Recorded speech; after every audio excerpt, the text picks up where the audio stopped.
Hello and welcome to Obsideo, a ghost hunting game that I'm really excited for and one that I'm really enjoying so far.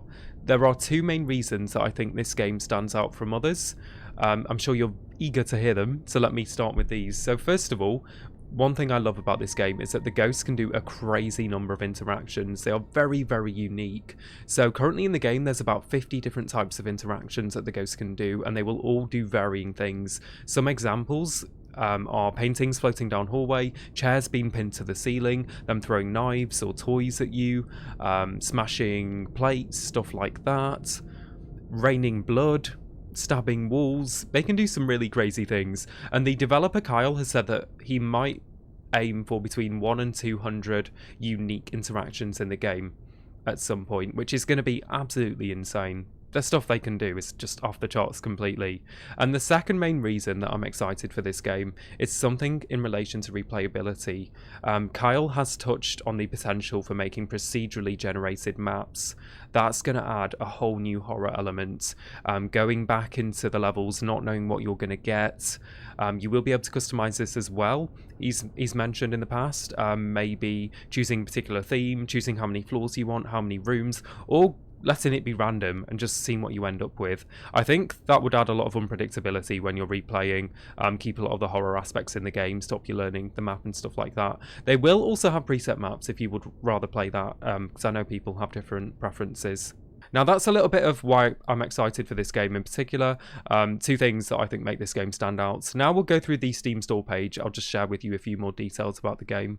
So Obsideo is a 1 to 4 player online co-op psychological horror where you and your team of priests explore different locations experiencing paranormal events in an attempt to figure out what ghosts they're dealing with and exorcise it from their property. So yes, the first part of the mission, you are trying to work out what the ghost is. So all these interactions that I talked about, you have to observe them. It's like a big puzzle game in a way. Observe what they're doing, observe the interactions, see how common some are, try and work it out, because every different ghost type basically should do different interactions. I mean, some of them definitely cross over, but they all have like common, uncommon, rare and extremely rare interactions that they can do. But yes, they will blend within each other, but you have to like try and work out what they do more frequently and take it from there. Each ghost type does have their own unique model as well, so if you are being attacked, you can get eyes on them then and trying to work it out. Those models are also very, very unique and cool. I'll show you some later. After you've done that, in the process, you have to gather evidence. That determines what you need to do to exercise them, and you only get one shot at exercising them. It is quite difficult from my experience so far. So these are some of the models, some of the examples. Very terrifying, as you can see. This one here, this lovely chap in the middle, is the demon.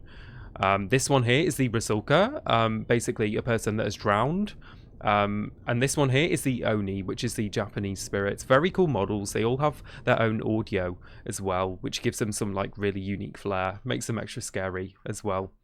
I think the Brazuka is the most terrifying, isn't it? So Obsideo focuses more on paying attention to context clues and what the ghost looks like, and how it interacts with the environment, as opposed to finding specific item clues and basing everything off that. So yeah, like I said, every mission, it's going to be completely different. They'll be doing different interactions. You'll be trying to work out what they do more commonly than others to try and work out what ghost type it is. There are 16 ghost types in the game at the moment in the journal. 5 of them are currently implemented in the version that I'm playing.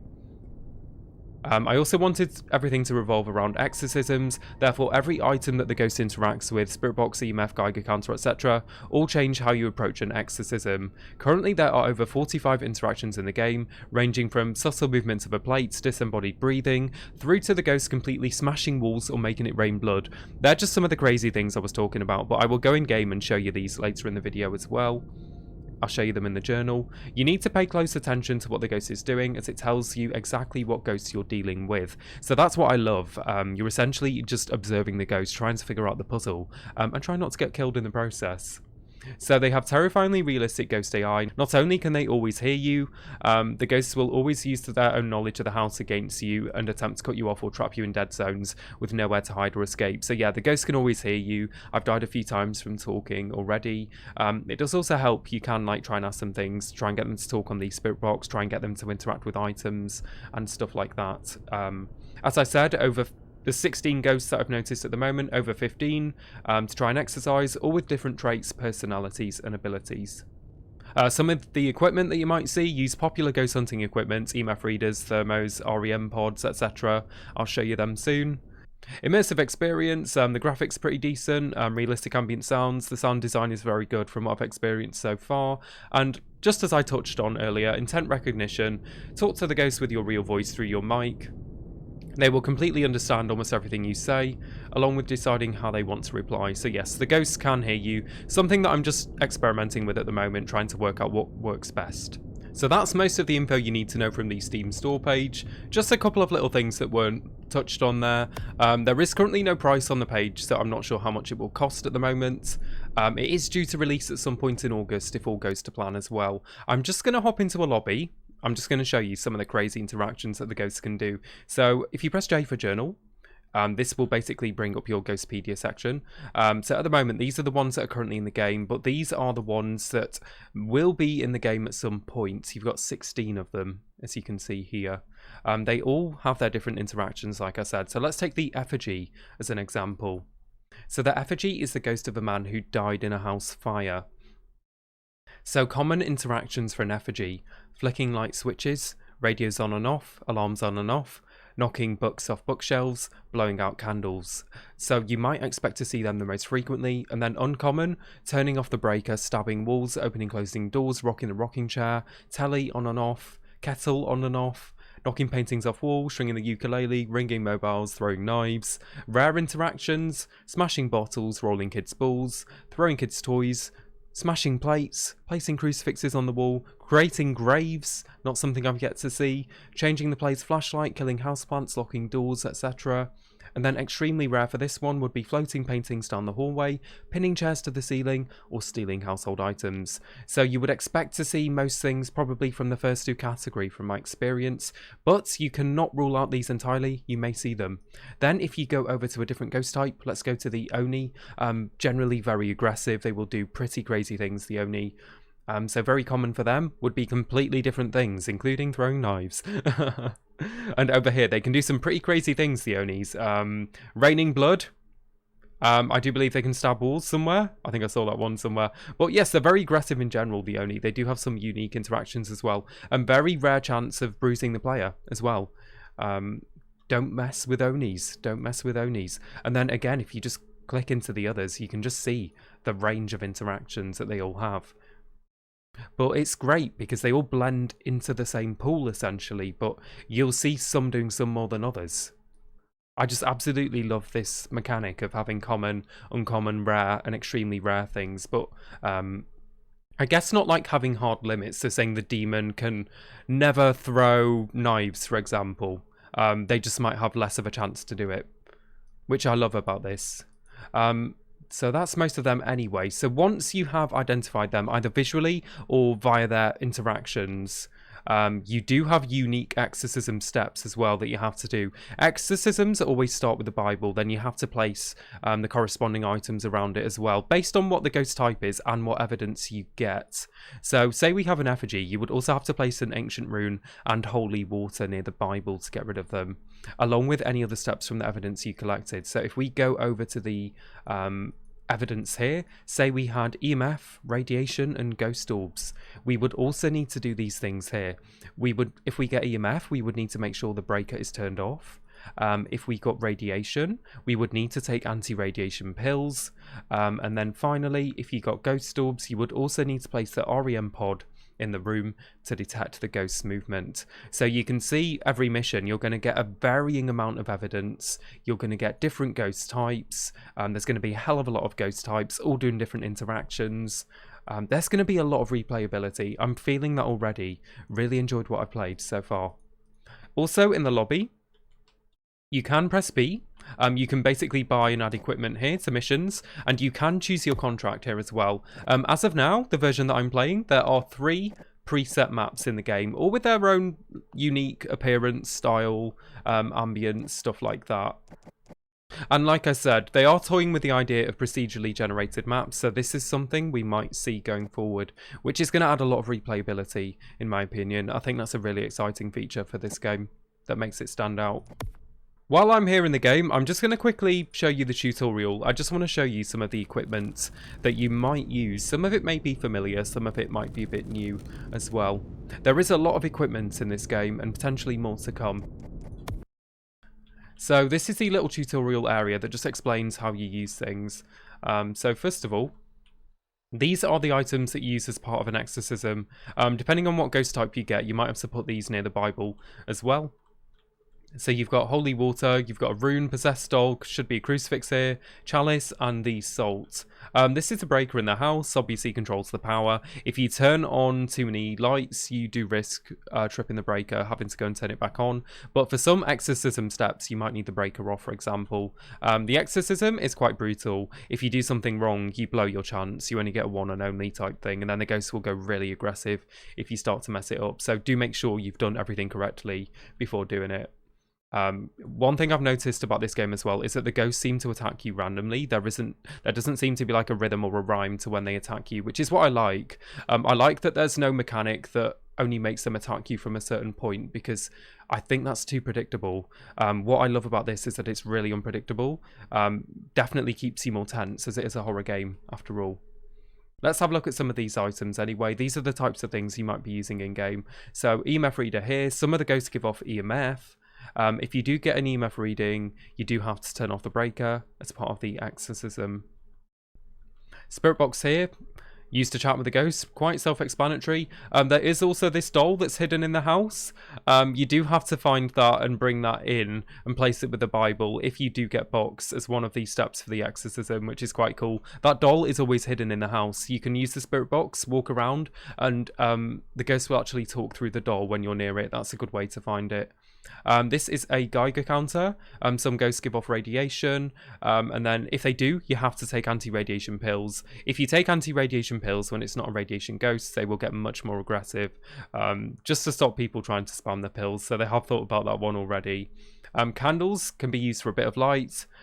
Detect the type of ghost or exorcise them from the house. I believe that's used as one of the exorcism steps. I think it's for the effigy.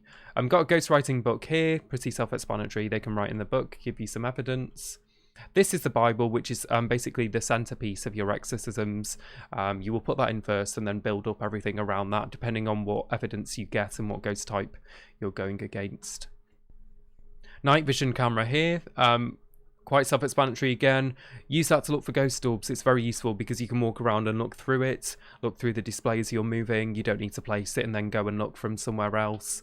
So you can use that on the go, which is great. This is a REM pod, REM pod, I suppose. Yeah, it's basically like a motion sensor, like it says. When the energy nearby is disturbed or the antenna is knocked, it would basically beep. I know in real life some of them illuminate as well, but this one beeps quite loudly, so you will know when it goes off. This one here is a music box. You can ask the ghost to turn it on, and they might give you a little tune. They might treat you if you ask nicely.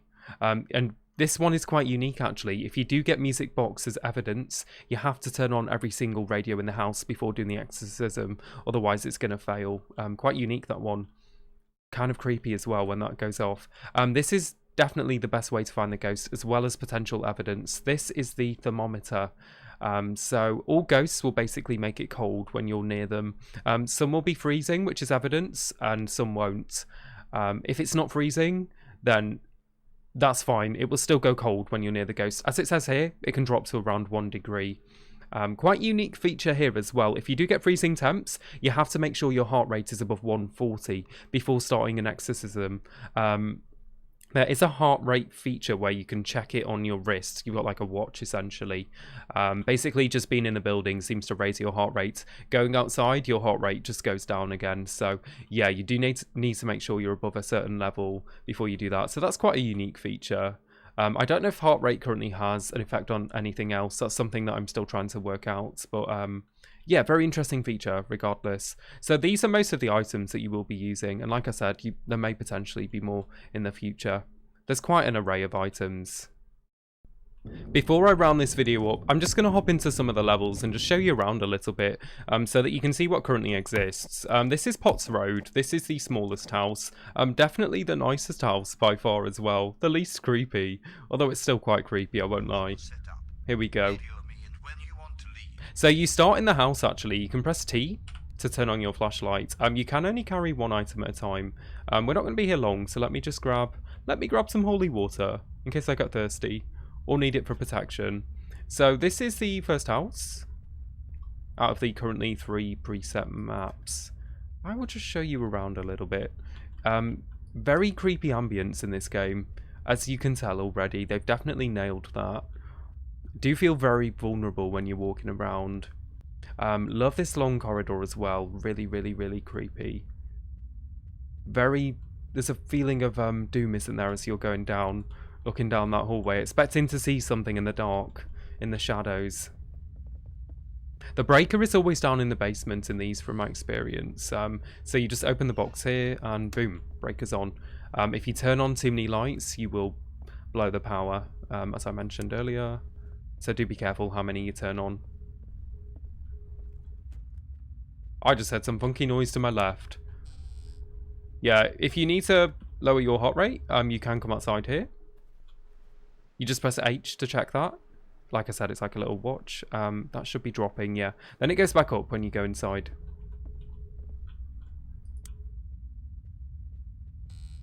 So this is the vast majority of this house. This is currently the smallest house.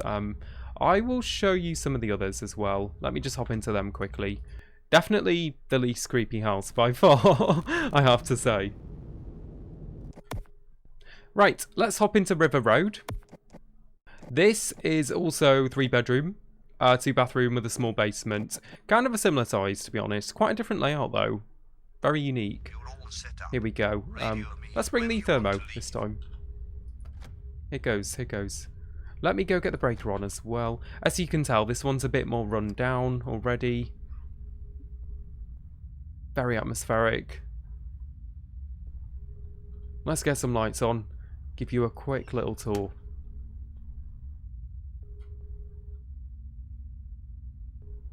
But for the, can you imagine with the procedurally generated maps, you would basically choose a theme. So you might choose this rundown house theme, and then things will be just different every single time. You would not know where you need to go to hide. You would not know where you need to go to search the whole house. If you're being chased, you wouldn't know what to do in a pinch unless you've tried to learn the map a bit. The map might be huge, it might be small. All things you can set yourself, potentially, going forward, which is going to be very exciting if that works as intended. Something that I think is going to be really good for the game. So that's the majority of this house. I will just hop into the third house quickly, which is a little bit bigger. So this is Farm Lane, the biggest at the moment. A large 3-bedroom house, multiple bathrooms, living rooms, and a huge basement. Farm Lane. Let's do this. This one is creepy as heck, I won't lie. Talking about being attacked, that I just touched on the previous map. They are always faster than you, the ghosts, I've noticed. They can hear you. Do make sure to stay quiet. I've died when I've talked before and they've just come straight in. So yeah, when they attack you, it's quite scary in the moment. Just trying to figure out what the best technique is to survive. I think the ghost is here. It's quite cold. I think we have some company. Very cool layout, this house, though. There's not really like too many dead ends. You can loop all the way around. You do have a staircase here as well. I just heard some really funky noise. But yeah, they've really, really nailed the ambience and the creepy feeling in this game. I definitely feel spooked every time I come back to these houses. Can't wait to see what the types of maps they're going to make. But yes, in terms of hiding, I found that just trying to break line of sight, just trying to close the door, hide in a room and stay quiet has been my best bet so far. Not worked every time though. I am glad that they can outrun you though. It does keep the horror element in the game. This house is a maze though, I've not learned it fully. It's pretty big, isn't it? So many rooms, creepy as heck as well. So you can go back down here too. Like I said, it's like a big circle really, I think. Definitely nailed the atmosphere in this game though. And when you want to call in a mission, you just go back to the room that you started in. You just have a chat with the old dude on the radio. Just get us out of here. Right, I'm on my way. Get me out of here. Then it gives you a little recap. It tells you what the ghost was, if you, just in case you died early and never worked it out. Also tells you what evidence you should have got, so you can check if you're doing things correctly or not. So we would have had ghost orbs, freezing temps, music box, writing, radiation, and EMF. Quite a lot, that mission. The least I've had is 2. The most I've had is everything.